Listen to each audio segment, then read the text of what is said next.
اور یہ Tayyip Erdogan بنیں گے، پاک فوج کو پنجاب کی پولیس بنا دیں گے۔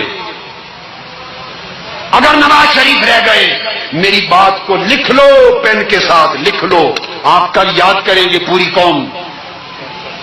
پاکستان اگر بچا ہوا ہے تو صرف پاک فوج کی وجہ سے، باقی سب ادارے یہ خرید چکے ہیں، نگل چکے ہیں، ختم کر چکے ہیں، ڈگار مار چکے ہیں، سارے ادارے میں زور دے کے کہہ رہا ہوں، صرف ایک پاک فوج ہے انسٹیٹیوشن جس کی وجہ سے پاکستان کی سالمیت اور آزادی برقرار ہے اور پاکستان کا ایٹم بم بچا ہوا ہے۔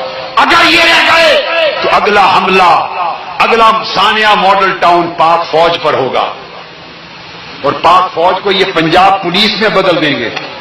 یہ ان کا منصوبہ ہے، میں آپ کو ایمانداری سے بتا رہا ہوں، ان کو سکھایا گیا ہے، یہ بات سکھائی گئی ہے کہ اگلا قدم یہ اٹھانا ہے۔ کیا گوارا کرتے ہیں آپ کہ پاک فوج پنجاب پولیس میں بدل جائے اور پاکستان کی سالمیت کا حفاظت کرنے والا واحد ادارہ، مؤثر اور طاقتور ادارہ نہ رہے؟ آپ گوارا کرتے ہیں؟ ہاتھ اٹھا کے کرا